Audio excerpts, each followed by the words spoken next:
अस्सलाम वालेकुम दोस्तों, उम्मीद है आप सब खैरियत से होंगे। और आज का हमारा टॉपिक है एनल फिशर। एनल फिशर क्या होता है और वो क्यों होता है, उसके रीज़न वगैरह क्या होते हैं, उसकी मेडिसिन क्या होती है, क्या एहतियात करनी चाहिए, इसके बारे में आज हम आपसे डिस्कस करेंगे। चलते हैं अपने टॉपिक की तरफ। मैं doctor Khadija. Anal fissure, fissure तो उसे कहते हैं जिसमें पे किसी भी जगह पे कट लग जाए तो उसे फिशर कहा जाता है। और एनल फिशर उसे कहते हैं जैसे स्कूल पास करने वाली जगह के म्यूकस लेयर का फट जाना या वहाँ पे कट लग जाना, तो उसको हम कहते हैं एनल फिशर। एनल फिशर क्यों होता है? ज़्यादातर लोगों को कफ ज़्यादा हो या हार्ट पॉटी हो रही हो तो उस वजह से ये एनल फिशर होता है। और इसमें शदीद किस्म का दर्द होता है, ब्लीडिंग भी होती है। ज़ाहिर सी बात है, कहीं कट लग जाए तो उसमें ब्लीडिंग वगैरह होती है और दर्द इतनी शदीद किस्म का होता है कि मरीज़ के चेहरे की रंगत उड़ जाती है। तो और ये इस वजह से होता है, ज़्यादातर आप लोगों ने देखा होगा जब हम कोई रबड़ वाली चीज़ को खींचते हैं तो उसके अंदर जितनी इलास्टिसिटी हो वो इतना ही खींचता है, उससे ज़्यादा जब हम खींचते हैं तो वो टूट जाता है।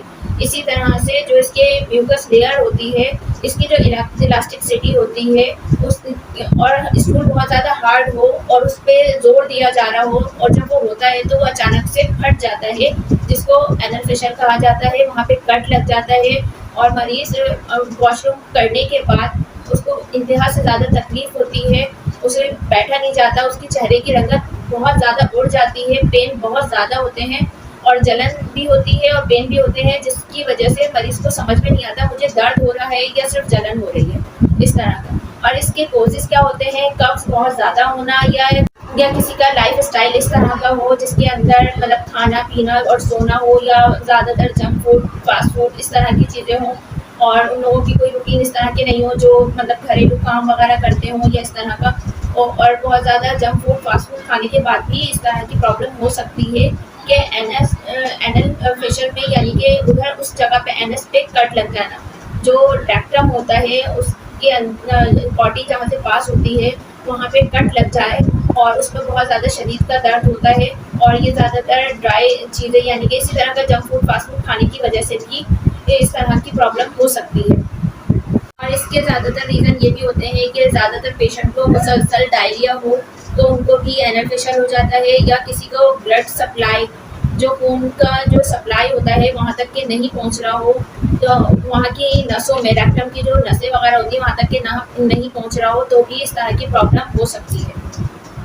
क्योंकि वहाँ का एनल जो एरिया है उसकी जो म्यूकस है वो बहुत ज़्यादा टाइट होती है, तो उसकी वजह से पॉटी पास करने में जो तकलीफ़ होती है और जैसे मैंने बताया है उसकी जो इलास्टिसिटी है उसकी वजह से, यानी कि हद से ज़्यादा उसके अंदर जब खिंचाव पड़ता है तो वो जगह फट जाती है, उसकी वजह से एनल फिशर हो जाता है। और इसकी जो होम्योपैथिक मेडिसिन है मैं वो आपको बताऊंगी। और इसके अलावा आप लोग इंजीर का भी इस्तेमाल कर सकते हैं। दो इंजीर को रात को पानी में भिगो दें, सुबह निहार को लेने से भी इस तरह की जो तकलीफ़ वगैरह होती है उसमें कमी आती है। और कोशिश किया करें कि डेली नीम गर्म दूध लाजमी इस्तेमाल करें, या बहुत ज़्यादा कॉन्स्टिपेशन मरीज़ को हो रहा हो तो उसके अंदर बटर ऐड करके ले लें, या जैतून के 1 गिलास दूध में, नीम गर्म दूध में 5 ड्रॉप जैतून के डाल के भी ले सकते हैं। उससे आपको ये होगा, कॉन्स्टिपेशन नहीं होगा, तो आपको इस तरह से एनल फिशर की प्रॉब्लम, क्योंकि इस मर्ज में ज़्यादातर जो मकत होता है, एनस होता है, उसके किनारों पे एक लंबा सा मतलब ज़ख्म बन जाता है, कट लग जाता है, उसके अंदर शदीद जलन और दर्द होता है। और ये मतलब आहिस्ता आहिस्ता बवासीर की तरह ही होता है, मतलब आगे जाकर बवासीर का भी मसला हो जाता है इसके अंदर। और ये औरतों की निस्बत मर्द ज़्यादा इसके अंदर मुब्तला होते हैं, औरतें मतलब तादाद में इसमें कम होती हैं। औरतों में भी होता है ये मर्ज, पर मर्दों में ज़्यादातर हुआ जाता है, क्योंकि जो ऑफिस वर्क में मुसलसल बैठकर काम करते हों और जो मतलब उनका लाइफ स्टाइल इस तरह का हो कि कंप्यूटर पे काम किया और सो गए, या वो फास्ट फूड वगैरह ज़्यादातर इस्तेमाल कर लिया, बैठे रहे, या ज़्यादा ड्राइविंग वगैरह करते रहे, इस तरह की चीज़ें, तो इस तरह के जिसका लाइफ स्टाइल होगा उनमें ये चीज़ हो जाती है। ठीक है। और इसके अलावा आप इसके और होम्योपैथिक में सबसे पहले मेडिसिन आ जाती है स्लेशिया के मरीज़ को इस तरह का दर्द होता है, बॉडी की जगह पे से ज़्यादा दर्द, कट लग जाता है, ब्लड आता है जैसे कि बवासीर हो रही हो, और सिकुड़ने वाले पट्टे, यानी कि इस तरह के जो उनके मसल्स होते हैं जो सिकुड़ाव में यानी कि पॉटी पास करने में हेल्प करते हैं, उनमें शदीद का दर्द हो और फिर भी दस्त भी हो रहे हो और उसमें शदीद का दर्द हो। ज़्यादातर पेशेंट आते हैं कि हमें स्टूल तो बहुत ज़्यादा सॉफ्ट हो रहा है पर उसके अंदर शदीद दर्द हो रहा है और वो और बहुत ज़्यादा स्मेल हो उनके मतलब स्टूल में, तो हम सलेशिया का इस्तेमाल कर सकते हैं। इसके बाद आ जाती है नाइट्रिक एसिड या एसिड नाइट्रिक। ये सेम नेम है, आगे पीछे ज़्यादातर लोग नाइट्रिक एसिड भी कहते हैं और ज़्यादातर लोग एसिड नाइट्रिक भी कहते हैं। ठीक है, तो इसका जो मरीज होता है इसको स्टूल पास करने में वो बहुत ज़्यादा जोर लगाता है, पर फिर भी अखराज नहीं होता है और एनएस में बहुत ज़्यादा कट लगा हुआ महसूस होता है स्टूल पास करते हुए। तो चीरने फाड़ने की तरह दर्द, इतने शदीद के दर्द होते हैं कि चेहरे वो मरीज का जो चेहरा होता है वो बिल्कुल फीका पड़ जाता है और दर्द भी बहुत ज़्यादा चिकने चिकने से होते हैं और उसके अंदर भी ऐसा महसूस होता है कि जैसे कोई चीज़ चुभने वाली निकल रही हो।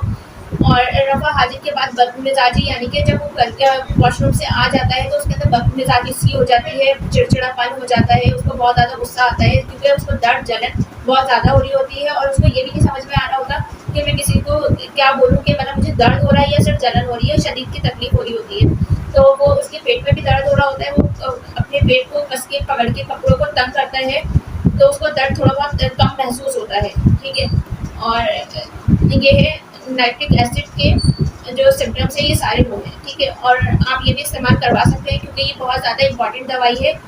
इसके बाद आ जाती है नक्स ओमेगा। नक्स ओमेगा के मरीज को एनल प्रेशर भी हो और उसको कफ बहुत ज़्यादा हो रहा हो और बार बार मतलब रफ़ा हाजिर की ख्वाहिश हो पर रफ़ा हाजिर हो नहीं रही हो, यानी कि स्टूल पास नहीं हो रहा हो, करने के बाद भी ऐसा महसूस हो कि जैसे थोड़ा बहुत रह गया है और स्टूल पास सही से नहीं हो रहा हो और बार बार थोड़ा सा हो, बार बार मरीज वॉशरूम जाए और आए, इस तरह से परेशान हो और उसको दर्द भी हो, तो हम नक्स ओमेगा का इस्तेमाल करवा सकते हैं। और दस्त भी हो और कफ भी हो, यानी कि पहले थोड़ा बहुत कफ की तरह हो पॉटी और बार बार और फौरी अचानक से दस्त भी हो जाए तो हम नक्स ओमेगा का इस्तेमाल करवा सकते हैं। और मरीज को अगर बादी बवासीर वगैरह भी हो, उसके साथ खारिश भी हो उस जगह पे, तो हम नक्स ओमेगा इस्तेमाल करवा सकते हैं।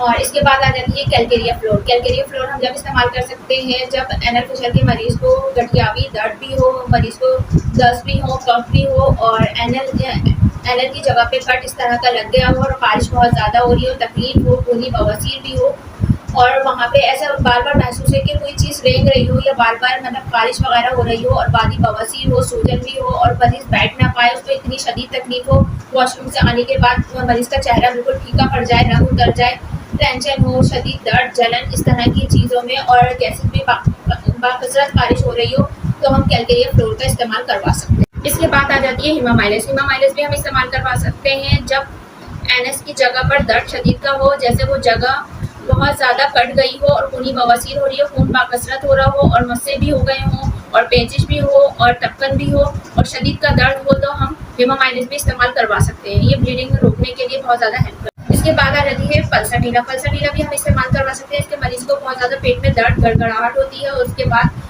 मोशन होते हैं। मोशन इस तरह के होते तो नर्म हैं, पानी की तरह होते हैं, पर उसमें शदीद तकलीफ होती है। ऐसा लगता है कि कोई चीज़ चुभ रही है, कट रही है उस जगह पे, यानी कि मकद की जगह पे बहुत ज़्यादा दर्द होता है और हद से ज़्यादा चुभन महसूस होती है मरीज़ को। और या फिर बादी बवासीर हो पेशेंट में, तो इस तरह के जो दर्द वगैरह होते हैं उसके अंदर भी हम पल्साटीना इस्तेमाल करवा सकते हैं। पेचिश वगैरह हो और जैसे गड़ने चुभने वाले इस तरह के शदीद के दर्द हो तो हम पल्साटीना इस्तेमाल करवाएंगे। इसके बाद आ जाती है ज़रूरी हिदायत। ज़रूरी हिदायत में ये है कि मरीज़ को एक तो नरम आरामदेह जगह पे बिठाना चाहिए, इस तरह की जगह पे नहीं बिठाना चाहिए जो हार्ड हो या इस तरह का उसको तकलीफ हो बैठने में, और क्योंकि उसको तकलीफ बहुत ज़्यादा हो रही होती है। और नीम गर्म पानी का इनिमा लगा सकते हैं या फिर कैलेंड्यूला ऑइंटमेंट आता है होम्योपैथिक का, वो आप इस्तेमाल करवा सकते हैं। उसको लगाने से भी ये जो कट होता है, जख्म होता है, ये भी ठीक हो जाता है और उसके अंदर जलन चुभन भी ठीक होने लगती है। या हिमामाइलिस का मर्म इस्तेमाल करवा सकते हैं, ये दो इस्तेमाल करवा सकते हैं। और इसके अलावा जो बाकी चीज़ों से परहेज़ करवाना चाहिए, जैसे माशकी दाल हो गई, बैंगन हो गए